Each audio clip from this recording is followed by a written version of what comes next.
Right, so get ready, because tonight we are going deep into Neverland. We're doing a deep dive into Disney's Peter Pan from 1953.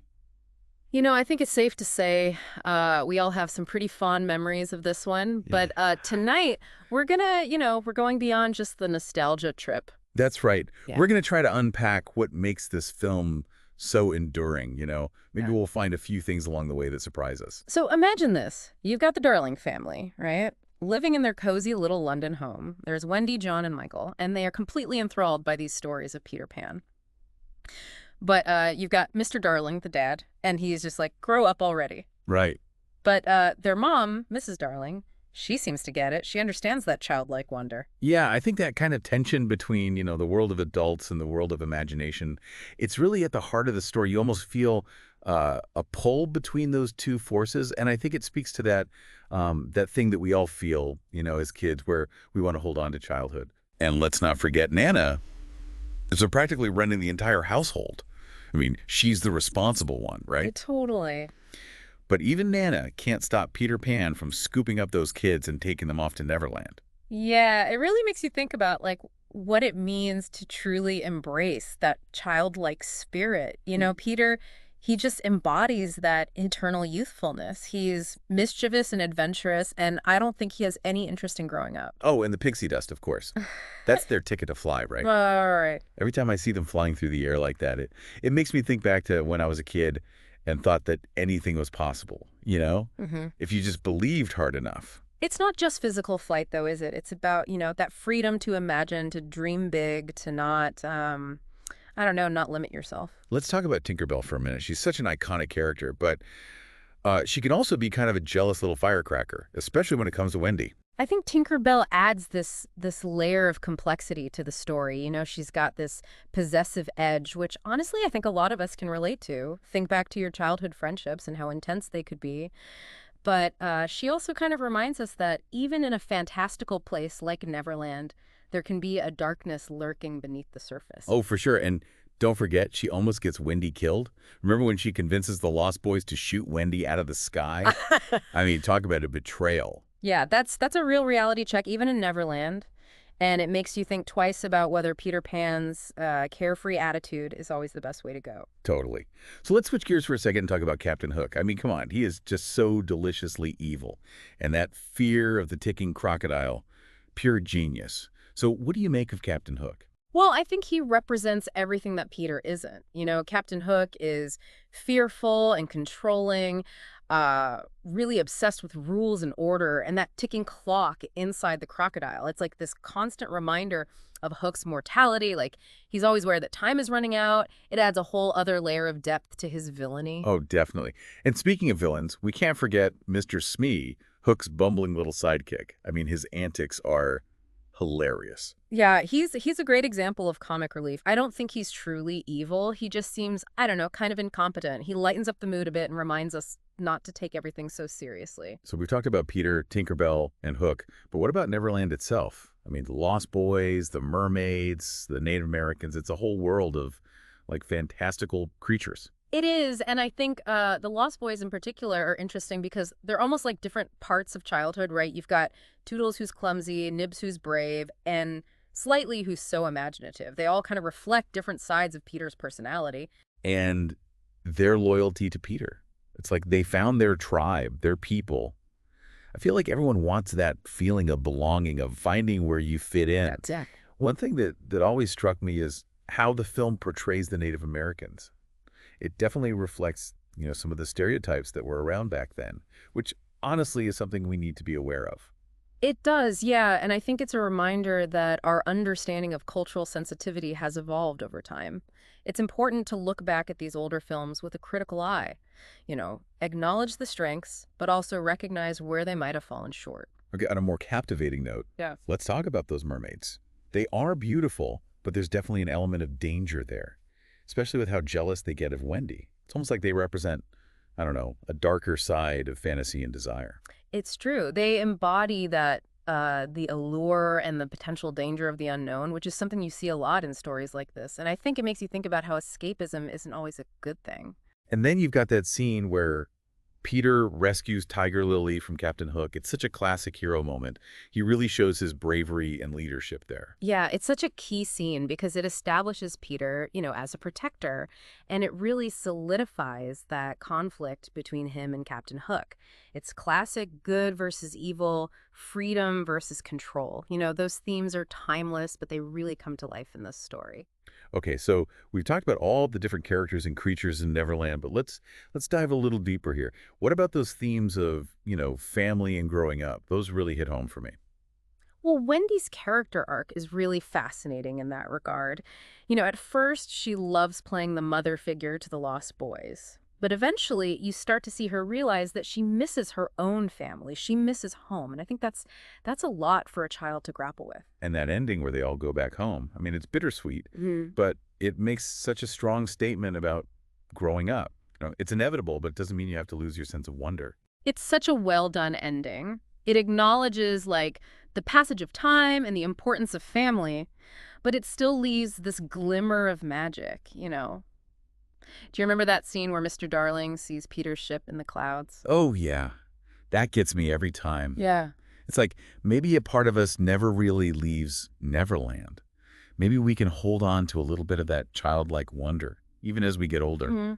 What about you? How'd that scene hit you? Yeah, absolutely. I think it reminds us that we can choose to keep that spark of imagination alive. Even as we're dealing with all the complications of being an adult, growing up doesn't mean the magic has to disappear. So I think we've covered a lot of ground here tonight. Yeah, for sure. We talked about the characters, we talked about the themes, we talked about what makes this movie so timeless. Absolutely. And I think there's a reason why it continues to resonate with people even today. It's pretty special. It is, yeah.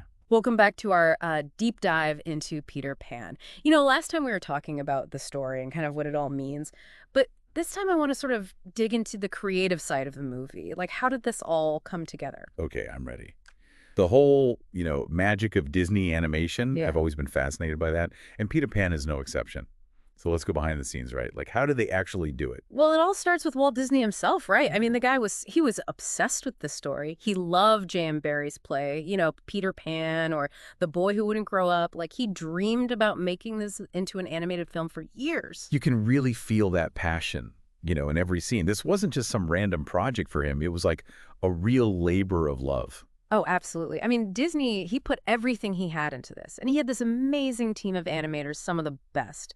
The Nine Old Men. Yeah, the legends. Exactly. I mean, those guys, they were like the pioneers of Disney animation. They created the studio's style, and they really set the standard for what animation could be. So speaking of bringing these characters to life, what about the voice actors? I mean, they nailed it, right? They captured the spirit of Peter, Wendy, Hook, the whole gang. Yeah, casting was so important, and Disney knew that. He took it super seriously. So you've got Bobby Driscoll as Peter Pan. He was, a child star at the time, and I think he had that perfect mischievous energy. I read somewhere that Catherine Beaumont, she was the voice of Wendy, she acted out the scenes for the animators. Yeah.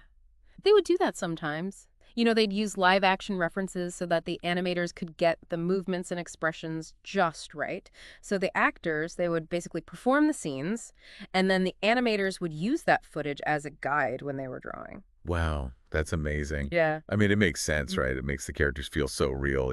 Absolutely. And what about Captain Hook? I mean, Hans Conried, his voice, come on, it's perfect for that character. Yeah. You can hear him sneering and plotting, right? Yeah, totally. He was brilliant. And we can't forget about Bill Thompson as Mr. Smee. I mean, come on, that bumbling sidekick thing, he nailed it. It's hard to imagine anyone else doing that voice. Right, he brought this warmth and humor to Mr. Smee, and it made him, a lovable character. Even though he's not the sharpest tool in the shed, you kind of can't help but like him. Okay, so we've talked about the voices, but what about the music? The songs in this movie, I mean, they're instantly recognizable and so catchy. What are some of your favorites? I mean, the music is just magical. And it's so important, right? It creates the whole atmosphere. That songs like The Second Star to the Right and You Can Fly and what's the other one? Oh, Following the Leader. They're not just catchy, they're part of the story. They make the emotional moments even stronger. I still catch myself singing those songs sometimes weeks after I've watched the movie. Hmm. And the animation, I mean, it's stunning, right? Like the way the characters move, the colors, all the detail in the backgrounds. They really put so much care into it.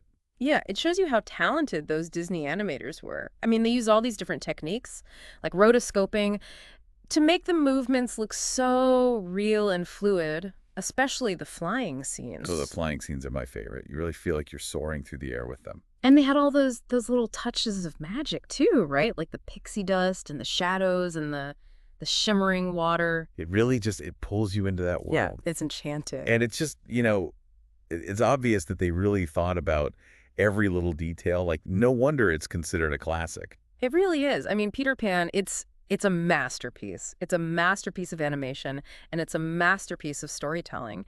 And, it's had a huge impact. We did touch on it a little bit before, but we should probably say that some parts of the film, they haven't, aged that well. Like the way the Native Americans are portrayed. Well, That's kind of problematic, right? yeah, you're right. It's a good reminder that we need to look at these films, with a critical eye. We can love them for what they are, but we also have to see where they, maybe fell short, especially when it comes to representing different cultures. Yeah. It's a good Yeah. lesson for us. But even with those problems, Peter Pan is still a powerful film. I mean, Hmm. it's about childhood and imagination and that whole struggle of growing up. And those themes, I think, they still resonate with people. Yeah. I mean, it's a classic for a reason. So we talked about Walt Disney's vision. We talked about the animators, the voice actors, the good and the bad. What else can we unpack here? I think it's time to talk about how this film has lasted, It's become part of our culture. It's more than just a movie now. Okay, let's get into it. Yeah. What do you mean? Like, how has it impacted things? It's funny, right? Like, Peter Pan, it's not just a character anymore. It's like, it's a way to describe someone. Like if someone just refuses to grow up, someone who's still a kid at heart. It's true, yeah. I mean, that longing to just stay young forever, Yeah. to not have to deal with all the, responsibility. It's something that I think a lot of us feel, even as adults. Oh, totally. We've all had those moments where we're like, man, I wish I could just fly off to Neverland. Yeah. No deadlines, no bills, just pure adventure. I think Peter Pan's influence goes way beyond just, phrases and stuff, though. Think about how many adaptations there have been, like sequels, spin-offs, even Broadway musicals. People are still retelling and reimagining the story all the time. Oh, yeah. Like, remember that classic musical with Mary Martin Uh, where she's flying across the stage? yeah. That's such an iconic image. And there have been so many live action versions, and each one kind of brings something new to the story. I think every generation sort of rediscovers Peter Pan and connects with it in their own way. Yeah, I think you're right. I mean, there's something about it, right? Whether it's the adventure or that feeling of wanting things to be simpler, or maybe just, missing our own childhoods, Peter Pan seems to just, I don't know, tap into something that we all feel. I think that's what makes a story really great. When it can speak to people across cultures, across time periods, and it's still relevant, Mhm. it's saying something, about what it means to be human. And we can't forget about all the merchandise. I mean, they've got everything: toys, clothes, theme park rides, video games. Peter Pan is like a whole brand. Hmm. It's a symbol of, I don't know, childhood and escaping reality. And everybody knows it. It shows you how much the story has reached people. It's really captured people's imaginations. I mean, across generations all over the world. It makes you wonder, like, how do people in other cultures see Peter Pan? Do they get that whole idea of never growing up? Does that resonate with everyone? That's a good question. I bet different cultures probably focus on different parts of the story, right? Like, maybe some cultures really connect with that idea of community and belonging, like with the Lost Boys, and maybe others are more drawn to, like, the freedom and the adventure. It'd be really interesting to see how different cultures have interpreted Peter Pan. Well, that sounds like a deep dive for another day. But I think we've explored pretty much every corner of Neverland tonight. We talked about the story, the characters, the animation, the music, all the stuff that makes it great, even some of the parts that didn't age so well. Yeah, it's been great to take this journey with you, really getting into Peter Pan and seeing all the magic and complexity. It's definitely a film that gets people thinking and keeps inspiring people. It really does. But before we go, I got to ask the question that we always ask. So if you could go to Neverland, would you stay or would you come back home? Man, that's a tough one. Neverland is pretty tempting, right? No growing up, tons of adventures. But I think as much fun as it would be, I'd have to come home eventually. Childhood is amazing, but it's all the stuff that happens after that. The lessons you learn, the people you meet, the experiences you have that makes you who you are. You know what? I think you're right. Neverland would be awesome for a vacation, but there's no place like home. And besides, someone's got to take care of Nana. Right. Responsibilities and all that. Okay, folks, well, that's a wrap on our deep dive into Disney's Peter Pan. We hope you had fun flying with us tonight. And as always, don't forget to like, comment, and subscribe for more deep dives into the world of movies. Until next time, keep that pixie dust handy and never stop believing.